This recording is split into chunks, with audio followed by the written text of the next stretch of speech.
So hello, my name is Preston Black, and this is my teaching video for ITL 518.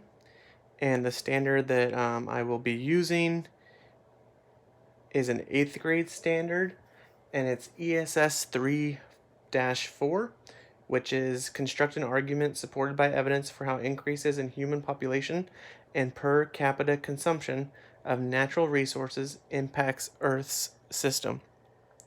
So what we're looking at right now is something that the learners would be able to do, and it's just using household items, plates, cups, Tupperware, to make like a mountain of sorts. And the reason that we are doing this is learners are able to, they know how water gets certain places, but they don't know how it gets there, why it gets there. Is there a man-made reason? Is it natural? And so this kind of helps with that and kind of shows different ways that water can go depending on the natural track or the man-made track that has been already formed for it. So the big question and the big assessment kind of end piece for this is, how does water get to their house? We live in the Central Valley. We've been through droughts recently. So how is it that whenever I turn on the water faucet in my house, water comes out?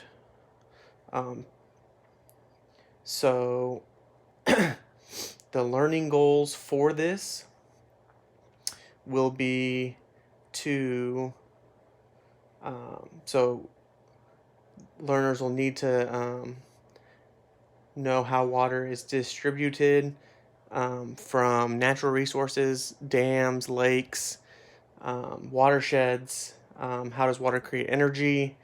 And then the skills that they'll need are how to calculate velocity of water flow, provide evidence for a CER using informational writing, and some of the concepts they're going to need to know. So vocabulary that they'll need, watersheds, potential and kinetic energy, surface water, groundwater, supply and demand of water, and connection to human population. So for vocabulary, it could be something like charades, or the kids can group up, maybe a group of 4, and each person is given a vocabulary word, and they have to come up with a sentence using the vocabulary word and act the word out. So something as far as kinetic energy could just be them moving around the room, right? That could be their representation of the word, or the potential energy could be them just hanging out, right? Not moving at all. So that can be ways to get the vocabulary words across to the entire class. The assessment, the informal assessment that I would do for this lesson would come at the end, right? I would have an exit ticket of some sort, and it would be kind of like the learners would have to produce their own version of why does water move the way it does, and how can the impact of how water is transported affect their everyday life. So for this assignment, or for this kind of lab that we would do, I don't have the watercolor here, but you could say, okay, this is a natural stream coming off, and where does it go? So some of it went down, some of it got caught there in the basin, or that could be referred to as a lake. So it kind of just shows them where things fall, and with the colors you can see kind of where they land depending on where the water is dropped. So that is kind of the goal of the lab. And then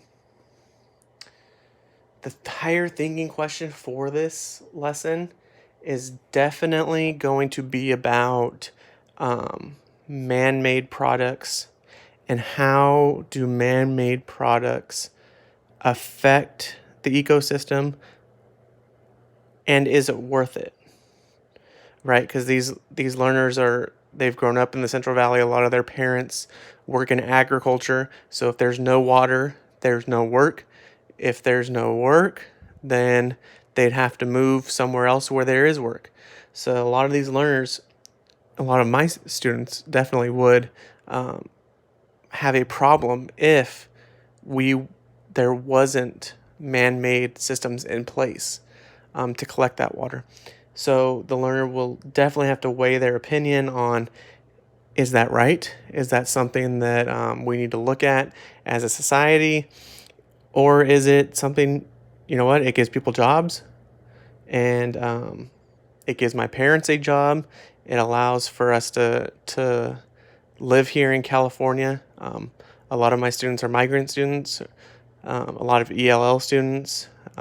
They're first generation Americans, so their parents have moved here to give them a better life. And so it's really a difficult decision, and something that they really have to think about before they make their final judgment. But that's definitely the higher order thinking question that I would give. So this is just part of the lab. The end assessment kind of would be them making their own catchment basin for their house. They can design one, model one for their house, or maybe for their entire city. They design watersheds and things like that, maybe personal watersheds, but just gets them thinking about the bigger picture on water and how it gets to the places that it gets. So this will conclude my lesson, and I thank you for watching.